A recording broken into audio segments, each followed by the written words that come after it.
Muy buenos días, hermanos. Señor les bendiga ricamente a cada uno de ustedes. Que el Señor sea con sus corazones. Estamos nuevamente, hermanos, acá a la luz de las Escrituras, hermanos, en un programa, ¿no es cierto?, que tiene la finalidad de escudriñar la palabra del Señor día a día. Hermanos, agradecemos a Dios porque podemos estar una vez más alabando su nombre, glorificando su gracia y poder, hermanos, alabarle, exaltarle, darle gracias. Somos un pueblo agradecido. Yo quiero saludar también a los hermanos que están ahí en Facebook o que nos van a visitar prontamente. Estamos entonces en un plan de motivar, incentivar a los hermanos a que empiecen a educarse, a investigar, a aprender más de la palabra. Obviamente sigan a sus pastores, a sus ministros, a sus iglesias, sean fieles a ellas, sirvan en todo lo que puedan. Y si en este caso este pequeño programa les sirve de utilidad, ocúpenlo para bendecir a otros y para ayudar a algunos que les falta conocer un poco más del Señor. Así que vamos entonces con capítulo 5, ya estamos en 1 Timoteo 5, hermanos, y vamos a trabajar con la primera parte. Así que un abracito entonces a cada uno de ustedes, hermanos, que Dios bendiga sus vidas. Cuadrangulares.cl, en este caso en la radio Cuadrangular, y también radio.cuadrangulares, que es del Facebook. Así que, hermanos, si puede compartir el Facebook también sería bueno, porque eso queda grabado ahí y lo puede compartir posteriormente. Bien, vamos entonces, hermanos, a Timoteo capítulo 5 y vamos a leer un poquito los primeros versículos. Enseguida vamos a ir leyendo otros, que dice, hermanos, dice: nunca le hables con aspereza a un hombre mayor, sino llámale la atención con respeto, como lo harías con tu propio padre. Dirígete a los jóvenes como si les hablaras a tus propios hermanos. Tratas a las mujeres mayores como lo harías con tu madre, y trata a los jóvenes como a tus propias hermanas, con toda pureza. Del que está hablando a las mujeres, ¿no? Atiende a toda viuda que no tenga a nadie que la cuide, pero si ella tiene hijos o nietos, la primera responsabilidad de ellos es poner en práctica la sumisión a Dios en su hogar y retribuir a sus padres al cuidarlos, ¿ya? Y esto es algo que le agrada a Dios. Ahora bien, una verdadera viuda, una mujer que realmente está sola en este mundo, es aquella que ha puesto su esperanza en Dios día a día, y día y noche ora a Dios pidiéndole su ayuda. Pero la viuda que solamente vive para el placer está espiritualmente muerta en vida. Dale estas instrucciones a la iglesia para que nadie quede expuesto a la crítica, ¿no? Y aquellos que se niegan a cuidar de sus familiares, especialmente los de su propia casa, han negado la fe verdadera y son peores que los incrédulos. Para que una viuda esté en la lista de ayuda, tiene que tener al menos 60 años y haberle sido fiel a su marido. Debe ser alguien que se haya ganado el respeto de todos por el bien que haya hecho. Crió bien a sus hijos, fue amable con los extranjeros, sirvió con humildad a otros creyentes, ha ayudado a los que están en dificultades, ha estado siempre dispuesta a hacer el bien. Hasta por ahí más o menos vamos a llegar. Y, hermanos, quiero hacerles algunos comentarios con respecto a esta palabra. Bien, los hombres, hermanos, en el ministerio podemos evitar actitudes impropias hacia las mujeres y hacia la familia, en este caso en general, a los jóvenes, a los ancianos y a las damas, a las más jovencitas, tratándolas como miembros de la familia. Entonces, si los hombres ven a las mujeres como miembros en la familia de Dios, lo que van a hacer es protegerles, hermanos, y van a procurar su crecimiento espiritual. ¿Okay? Entonces, Pablo quería que hasta donde fuera posible, las familias cristianas se sostuvieran a sí mismas. ¿ya? Y insistió, hermanos, en que las familias, los hijos, los nietos, cuidaran de sus viudas y sugirió, ¿no es cierto?, que las viudas jóvenes se volvieran a casar y empezando nuevas familias. Y ordenó, hermano, que la iglesia no apoyara a los miembros flojos, ¿no es cierto?, que no querían trabajar, ¿ya?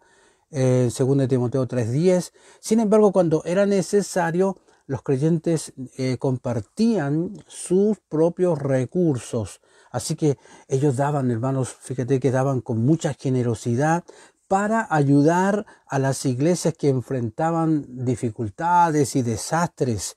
Y de hecho y asumían la responsabilidad de criar a un gran número de viudas. Así que, hermanos, usted sabe que la iglesia siempre ha tenido recursos limitados, por así decirlo, ¿ya?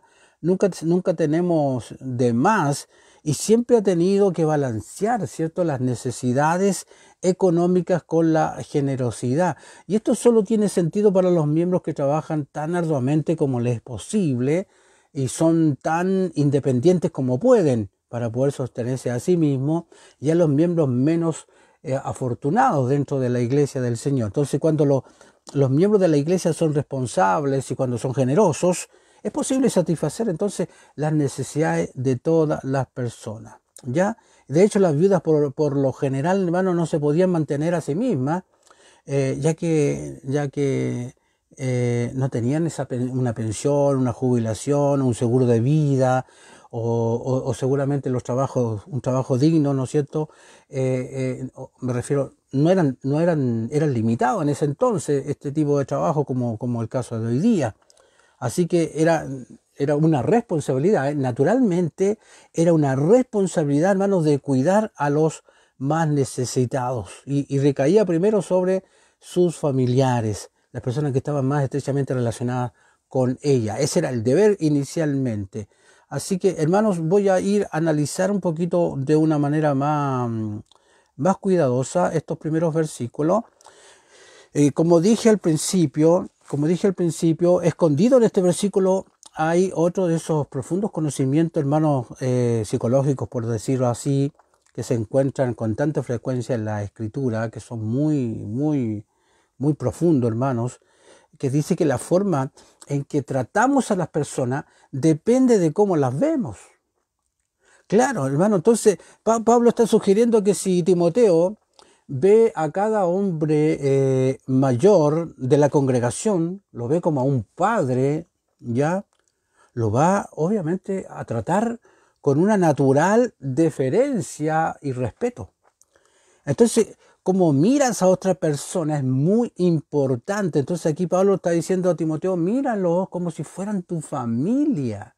Yo creo que eso nos hace muy bien a nosotros a mirar a cada uno de los hermanos como si fueran de nuestra propia casa. Así que, de hecho, en el mundo, hermano, casi todo el mundo entra en la categoría, ¿no es cierto?, de un rival que intenta sacar lo mejor del otro, de eso. O de algún amigo que se puede utilizar para salir adelante.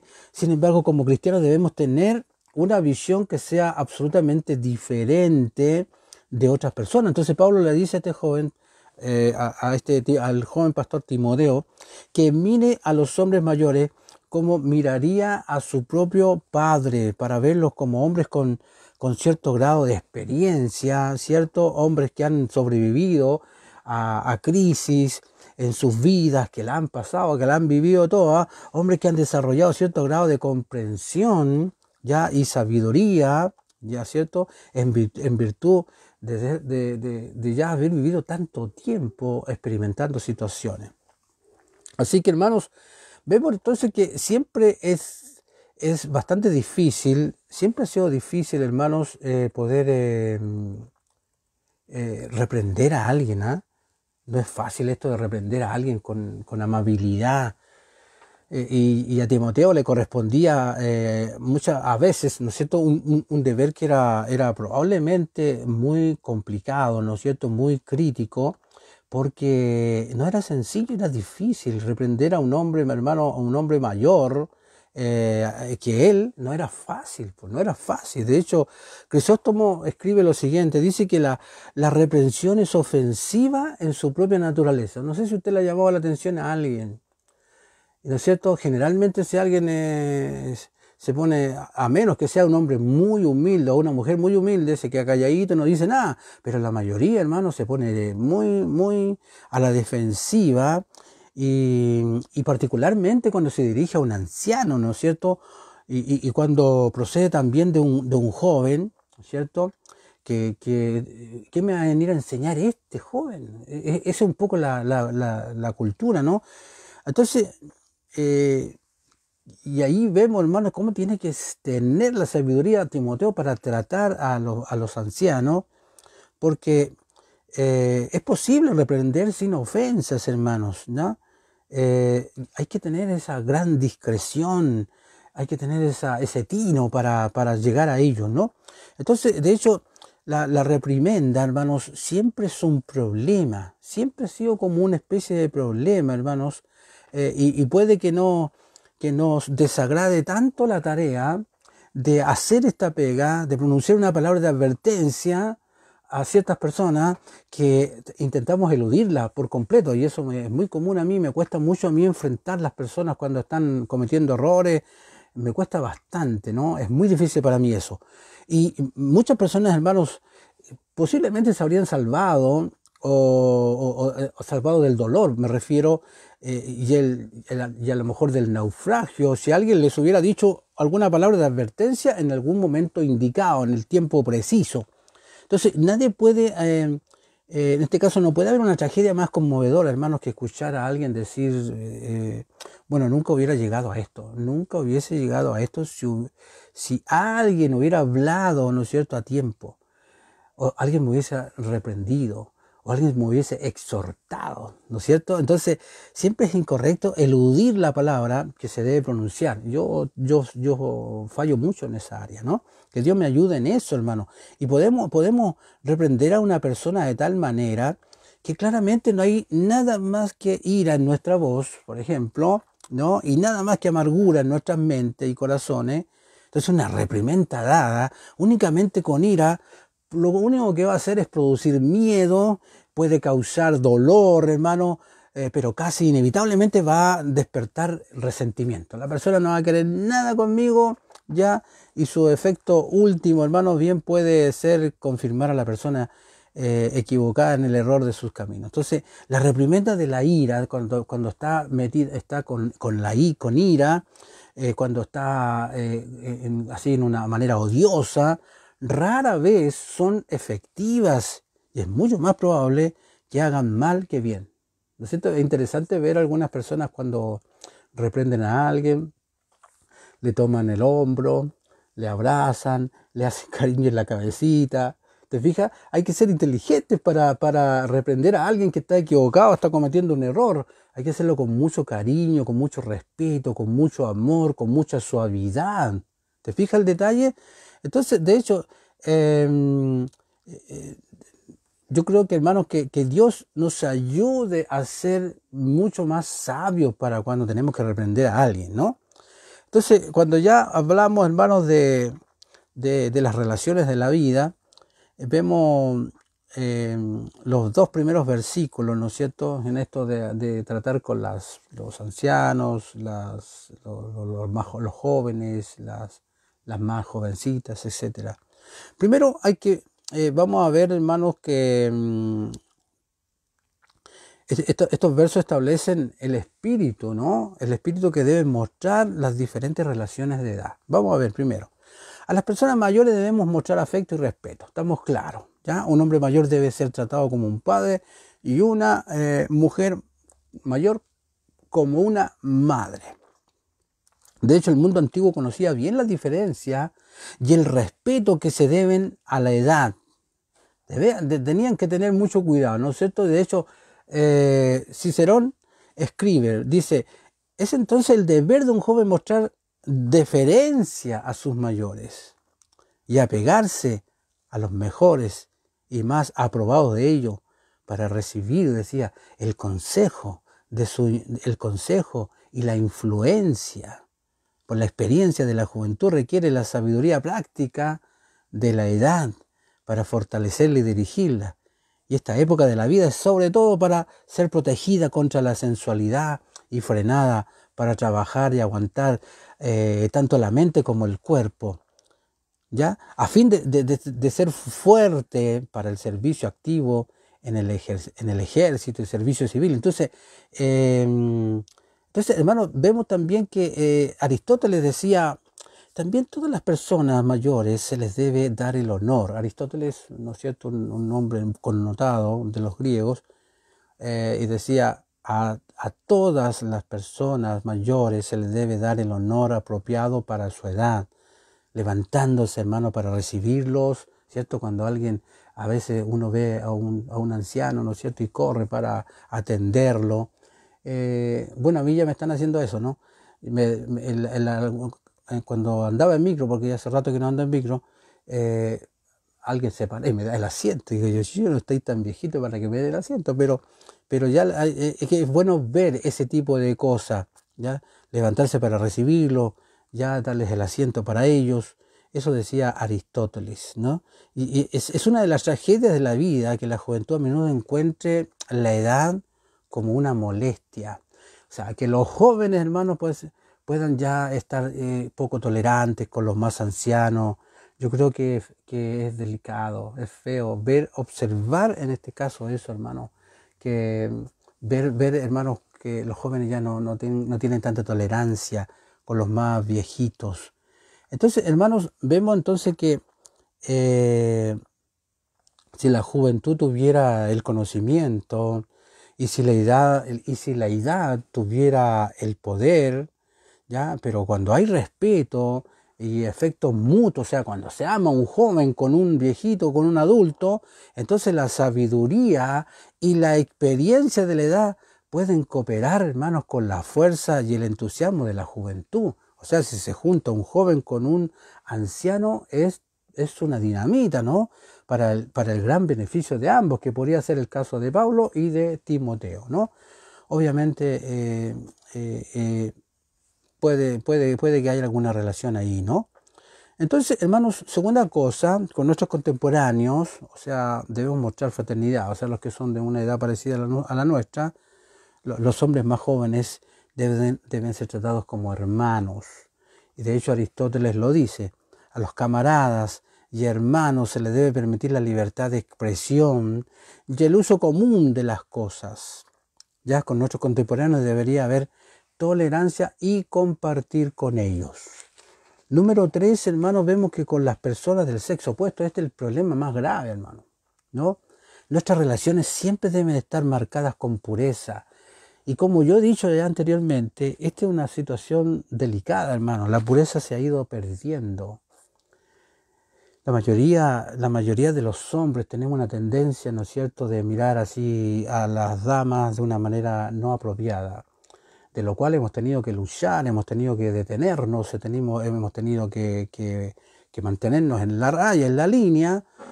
Por eso que tanto líder, tanto pastor o tantos hombres que son una influencia, hermano, han caído por esta situación de no tratar a las más jovencitas de una manera adecuada.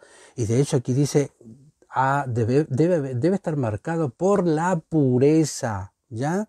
De hecho los árabes tienen una frase para un caballero, ¿eh?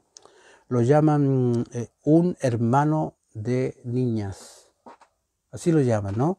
Entonces hay una frase más famosa que habla de amistad platónica, dice. O sea, es interesante, hermanos, que el amor debe guardarse para uno. Es terrible, estamos hablando del amor físico, el amor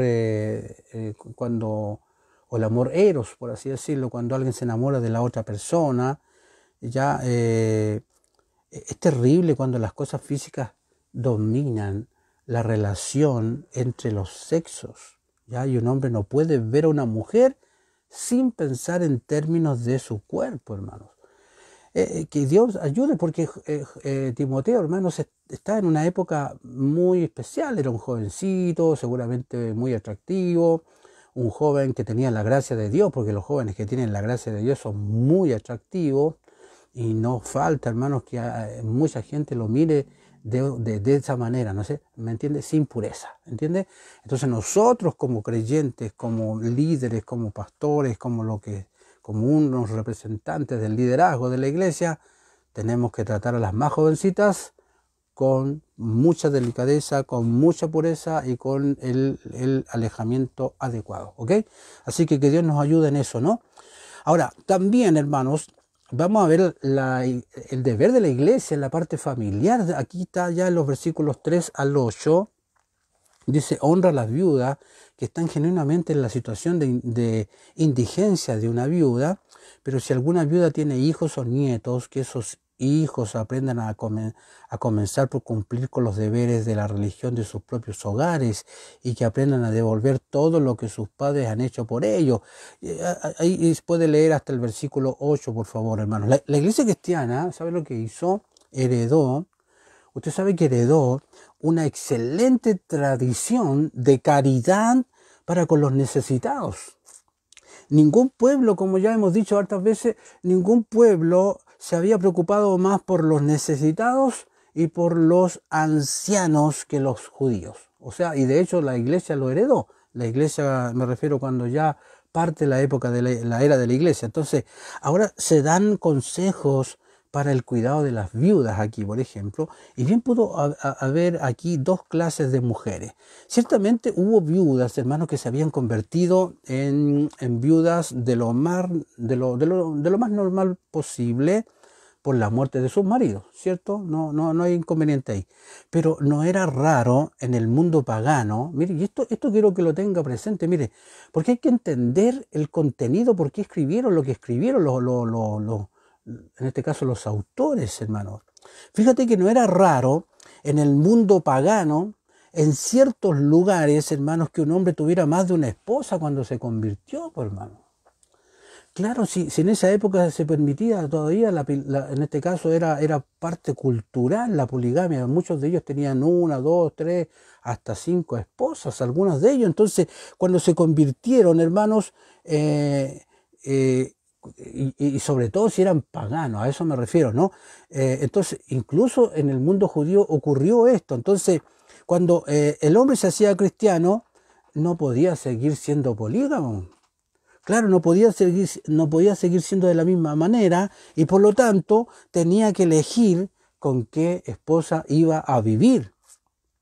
Obviamente, eso significó que algunas esposas tuvieron que ser despedidas y estaban claramente en una posición muy desafortunada. ¿Te acuerdas en el caso de Nehemías cuando habían hombres que se habían casado con otras mujeres de otros lugares, no es el mismo caso, pero de otros países o de otras regiones, eh, y se habían mezclado, ¿te acuerdas? Y cuando ya se enfrentaron con la palabra del Señor, tenían que despedirlas. Bueno, no es el mismo caso, pero eso se dio en varias veces y obviamente las mujeres, ¿no es cierto?, que quedaban prácticamente solas, estaban en una posición muy, muy complicada. Entonces puede ser que mujeres como estas también fueron consideradas viudas, ¿ya? Este tipo de mujeres que eran así como dejadas de lado y recibieron el apoyo de la iglesia. O sea, la iglesia tenía que tener una afinidad, me refiero un ojo muy fino para mirar y observar todas las necesidades que aparecían de acuerdo a la época, de acuerdo a la situación que estaban viviendo, hermanos. Entonces vemos, hermanos, que la ley judía estipulaba, hermanos, que en el momento de su matrimonio el hombre debía hacer provisiones para su esposa. En caso de que ella quedara viuda, hoy día cuando alguien queda viuda, la mayoría, ¿no es cierto?, de las viudas no quedan sin recursos y ahora incluso el gobierno da alguna pensión ¿no es cierto?, de gracia, pero la gran mayoría de las mujeres viudas no quedan sin dinero. Pero antes no era así, hermano. Entonces los primeros titulares de cargo designados por la iglesia cristiana tenían el deber de cuidar con justicia a las viudas. Déjeme tomar agüita. Entonces, hermanos, De hecho, ahí en Ignacio lo establece de la siguiente manera, estoy hablando de la iglesia primitiva, eh, dice, no dejes que las viudas sean descuidadas, ¿ya? Después del Señor, sé tú su guardián. O sea, era una cuestión como muy prioritaria, ¿no? Muy especial, ¿no? De hecho, las constituciones apostólicas de las cuales hemos estado hablando últimamente, prescriben al obispo y le dicen, obispo, sé consciente de los necesitados, extendiendo, hermanos, tu mano amiga y provisión para ellos, ¿ya? Como mayordomo de Dios, le decía, distribuyendo las ofrendas de una manera oportuna a cada uno de ellos, a las viudas, a los huérfanos, los que no tienen amigos, los que son juzgados por la aflicción. Y de hecho el mismo libro tiene, hermanos, una interesante y amable instrucción. Por ejemplo, dice, si alguno recibe alguna ofrenda para llevar a una viuda a un pobre, déselo el mismo día, no se demore. Como dice el proverbio, el que da rápidamente da dos veces. Entonces, y la iglesia en este caso estaba, déjeme adelantar un poquito esto. Ahí sí. Y la iglesia, hermanos, en este caso, estaba preocupada, ¿no es cierto?, de que los pobres no tuvieran que esperar, ¿no es cierto?, y estaban ahí sufriendo porque no, el siervo se demoraba demasiado en llegar. Entonces cabe señalar que la iglesia no se propuso asumir la responsabilidad de las personas mayores cuyos hijos estaban vivos, y en condiciones de mantenerlos. Eso también fue muy importante. El mundo antiguo era muy claro en cuanto a lo que era el deber de los hijos de mantener a los padres. Incluso en el mundo antiguo, en el mundo pagano me refiero, era muy estricto en esa área también. De hecho, Simpson dijo lo siguiente: una profesión religiosa que cae por debajo del estándar reconocido por el mundo es un miserable fraude. O sea, no podemos hacer menos que lo que el mundo hace. Y ya en ese entonces ellos tenían advertencia contra aquellos que eran hijos y dejaban tirados, dejaban botados a sus padres. Por ejemplo, hoy día son escasos tener un cupo en algún hogar de ancianos. Los hogares de ancianos están llenos, hermanos. La pregunta es, ¿y qué pasó con los hijos? Antiguamente usted creía que había hogares de ancianos. Nunca existieron los hogares de ancianos, hermano. En esta época, hoy día, muchos hijos se han desatendido de sus padres. En esa época era grave dejar en este caso abandonado a un padre sin el cuidado que merece, ¿no? Así que la iglesia nunca habría aceptado ya que su caridad se convierta en una excusa para que los hijos eludan su responsabilidad. O sea, usted tiene hijos, bien, ahí los hijos tienen que hacerse responsables de los más abuelitos. Entonces, según la ley griega de la época de Solón, los hijos e hijas estaban obligados, no solo moralmente, sino también legalmente mantener a sus padres. Yo creo que debiera ser así hoy día, ¿cierto? Legalmente deben estar obligados a mantener a sus padres, a menos que los hijos estén incapacitados de hacerlo. Entonces cualquiera que rechace ese deber, decía, pierde sus derechos civiles. De hecho, Esquines, un orador ateniense, hermanos, dice en uno de sus discursos, ¿no es cierto?, ¿y a quién condenó nuestro legislador Solón al silencio ya en la asamblea del pueblo? Ya, entonces, un escrutinio de los oradores públicos, ya, en caso de que haya algún orador en la asamblea del pueblo que se descuide de mantenerlos, de darles un hogar. O sea, en el fondo había que castigarlos prácticamente públicamente, ¿no? Cualquiera de ellos que había dejado a un padre botado prácticamente. Entonces, los griegos eran muy fuertes y específicos en eso. Demóstenes, por ejemplo, dice, considero al hombre que descuida a sus padres como incrédulo y odioso a los dioses. ¿ya? Así como a los hombres. Miren lo que decían ellos. Filón, que es un hombre muy conocido en eso, escribiendo sobre el mandamiento de honrar a los padres, dice: cuando las cigüeñas viejas se vuelven incapaces de volar. Se refiere a los ancianos, considerando que todo lo que tiene un hombre pertenece a quienes lo dieron a luz y lo criaron. ¿Te fijas? Y que debe hacer todo lo que pueda para ministrarles. Primero en su propiedad, y en segundo, hermanos, en segundo lugar en su persona, y en su tercer lugar en su alma, pagando las deudas que les adeudan por sus ciudadanos, dolores de parto que le concedieron en la antigüedad, en los días de su infancia, y que ahora puede devolverles cuando sean viejos y en la extrema necesidad. ¿Te fijas? En el fondo está diciendo, todo lo que tienen ustedes se lo deben a sus padres. Y qué interesante, ¿no? Ver cómo el pensamiento en ese entonces ya era fuerte en eso. Pero hoy día no ha sido igual. Yo honro y doy gracias al Señor. En este caso, a una de nuestras hijas ahí, Olaya, que te encargas de cuidar a tu madre ahí, específicamente cuidar a la madre. Y hay otras mujeres muy lindas que se dedican a cuidar a sus madres y a sus padres y dejarlos hasta el día que parten. Qué tremenda bendición, hermanos. Yo les felicito a todos aquellos que hacen ese trabajo. Y a cada una de las mujeres que están pendientes ahí de sus padres, de llevarlos al doctor. Ahí Karinita también hace esa misma pega. Y hay varios más que hacen un trabajo muy especial.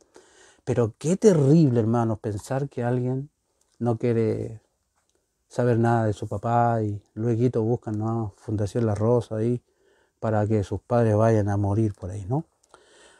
De hecho, para Eurípides, el pecado más inquietante de la tierra era el incumplimiento del deber para con los padres. Imagínense, hermano.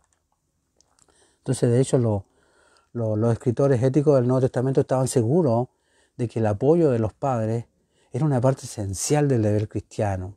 Así que vivimos en una época, ¿no es cierto?, en la que incluso los deberes más sagrados se trasladan hoy día al Estado, y cuando esperamos, ¿no es cierto?, en muchos casos que la caridad pública haga lo que la piedad privada debiera hacer, en este caso lo que nos corresponde a nosotros, ya sea como hijos o como iglesia.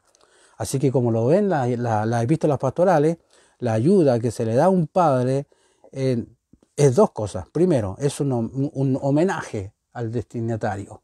Este hombre es una bendición para nosotros, ¿no? Y es la única forma en que un hijo puede demostrar la estima que hay en su corazón, ¿cierto? Darle un homenaje a los viejitos, a los padres, a los ancianos.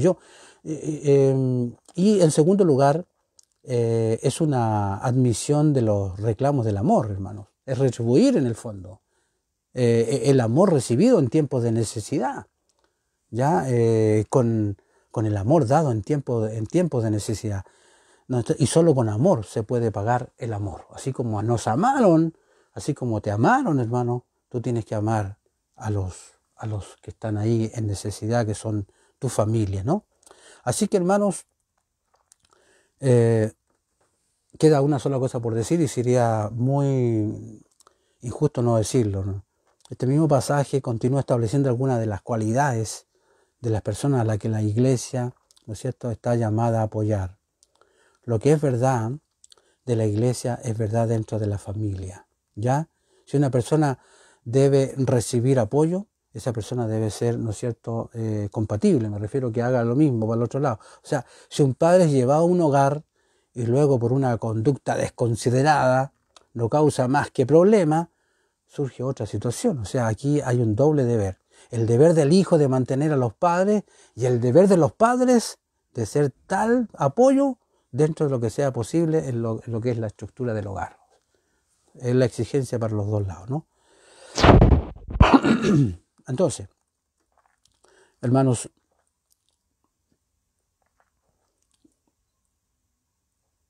dice que una mujer, el versículo 9 al 10, que una mujer se inscriba como viuda solo si tiene más de 60 años. si ha sido esposa de un marido, si se ha ganado una reputación acreditada por sus buenas obras, si ha alimentado a los niños, si ha sido hospitalaria con los extraños, si ha ayudado a los que tienen problemas, si ha lavado los pies de los santos, si ha dedicado a toda buena obra. En este pasaje, hermanos, se desprende claramente que la iglesia tenía un registro oficial de viudas, y parece que la palabra viuda se usa en un doble sentido. Las mujeres ancianas cuyos maridos habían muerto, ¿cierto? Y cuyas vidas eran muy hermosas y eran muy útiles, eran responsabilidad de la iglesia. Pero también es cierto que quizás ya en esa época, y ciertamente más tarde en la iglesia primitiva, hubo una orden oficial de viudas y una orden de mujeres ancianas que fueron apartadas para deberes especiales.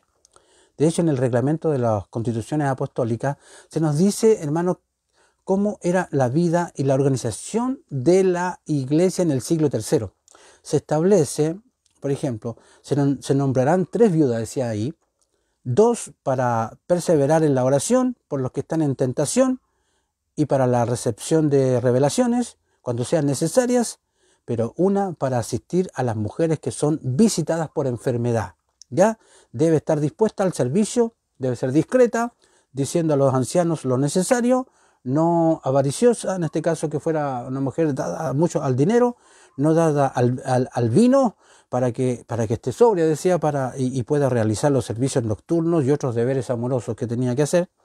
Entonces, tales viudas no fueron ordenadas como lo fueron los ancianos y los obispos, ¿entiende? Entonces fueron apartados mediante la oración por el trabajo que tenían que hacer. Entonces no debían ser apartados hasta que tuvieran más de 60 años. Ese era un requisito interesante. Y esa fue una época, ¿no es cierto?, que el mundo antiguo también consideró especialmente adecuada para concentrarse en la vida espiritual. De hecho, Platón, en su plan para el estado ideal, sostenía que los 60 años era la edad adecuada para que hombres y mujeres se convirtieran en sacerdotes y sacerdotisas. Ahora, las epístolas pastorales son siempre intensamente prácticas, hay mucha práctica en ello, y en este pasaje encontramos 7 requisitos que deben satisfacer las viudas de la iglesia. Vamos a analizarlo antes que terminemos. Me queda poco tiempo, pero vamos a intentarlo. Primero, hermanos, deben haber sido la esposa de un solo marido, ¿ya? En la época donde el tema matrimonial se miraba a la ligera y casi universalmente se deshonraba, debe ser ejemplo de pureza y fidelidad. ¿Ya? También deben haberse ganado una reputación acreditada, ¿cierto? Una reputación acreditada por sus buenas obras, ¿ya? Así que tenían que tener una reputación personal para poder mantener el buen nombre de la iglesia y de su persona. Así que, hermanos, no hay nada que desacredite más a personas que son indignas, hermanos, de llamarse creyente. Y nada mucho mejor, nada más lindo, hermanos, cuando un miembro de la iglesia ha llevado su cristianismo a cada momento, a cada situación de la vida. ¿Ya? También dice, debe haber nutrido a los hijos. Y esto bien puede significar, hermanos, puede significar lo siguiente, hermano. Más de una cosa. Puede significar que las viudas deben haber dado prueba de su piedad cristiana al criar a sus propias familias de una manera hermosa, cristiana, ¿cierto? Pero puede significar más que eso. En una época, hermanos, en la que el vínculo matrimonial, como dije, era muy light, y los hombres y las mujeres cambiaban de pareja con una asombrosa rapidez, los niños, fíjate el detalle, los niños eran considerados una desgracia. Estoy hablando de la época donde se escribió esta carta. Y esta fue la gran edad de la exposición infantil. Cuando nació un niño, lo llevaban y lo ponían a los pies de su padre. ¿Se recuerda que yo le conté eso? Lo llevaban a los pies de su padre, y si el padre se inclinaba y lo levantaba, ¿no es cierto?, eso reconocía o significaba que lo reconocía y estaba dispuesto a aceptar su responsabilidad de su crianza, ¿ya? Pero si el padre lo devolvía, o sea, se volvía y lo dejaba nomás, se alejaba de él, el niño era literalmente arrojado como un pedazo de basura, ¿no es cierto?, no deseado, hermanos. Y a menudo sucedía que esos niños no deseados eran recogidos por personas sin escrúpulos, y si eran niñas, eran criadas para abastecer los burdeles públicos, que eran prácticamente prostíbulos, ¿ya? Y si eran niños, eran entrenados, hermanos, para ser esclavos o para ser gladiadores para los juegos públicos. Entonces, ¿qué es lo que hacía la iglesia? Era el deber de la iglesia cristiana rescatar a esos niños prácticamente de la muerte, o algo peor que la muerte, hermanos. ¿Te fijas? Y crearlos en un hogar cristiano era una tremenda obra de Dios, hermanos. Entonces, esto puede significar, hermanos, que las viudas debían ser mujeres que habían estado preparadas para dar un hogar a los niños abandonados. Y también deben haber sido hospitalarios con los extraños. De hecho, acuérdate que las posadas en el mundo antiguo eran notoriamente sucias, eran muy caras, eran inmorales. Entonces aquellos que abrían sus casas al viajero o al forastero, a un extraño o a un joven cuyo trabajo o cuyo estudio los llevaba muy lejos de casa, se hacía muy, muy valioso el servicio que se le daba a la comunidad. La puerta abierta del hogar cristiano siempre es algo precioso. Amén. Así que también deben haber lavado los pies de los santos. Cuando hablamos de eso, no necesita solamente, no era literal que le lavaran los pies a la gente totalmente a cada rato, aunque se incluye este sentido literal. Lavar los pies de una persona era la tarea de un esclavo. De hecho, era el más servil de los deberes. Y esto significa que las viudas cristianas deben haber estado dispuestas a aceptar la tarea más humilde del servicio de Cristo y de su pueblo. Entonces la iglesia necesita sus líderes que vivan en prominencia, pero no menos necesita de aquellos que están preparados para realizar esta tarea, ¿no es cierto?, que no la hace cualquiera y que no reciben ningún protagonismo y poco agradecimiento. Así que deben haber también ayudado a los que estaban en problemas, en días de persecución. No era poca cosa ayudar a los cristianos que sufrían por la fe, y esto fue para identificarse con ellos, ¿ya?, y aceptar el riesgo de llegar a un castigo muy similar. Así que el cristiano debe apoyar a los que tienen problemas por su fe, incluso si al hacerlo se trae problemas para sí mismo. Así que debe haberse dedicado a toda buena obra. Así que todo hombre, toda mujer concentra su vida en algo. El cristiano, hermano, concentra su vida en obedecer a Cristo y ayudar a los hombres. Así que, hermanos, cuando estudiamos los requisitos de las viudas, es también los requisitos para todo verdadero cristiano. Así que, hermanos, aprendamos de las viudas. ¿Qué le parece? Un abrazo, un saludo cariñoso. Me queda un minuto para despedirme.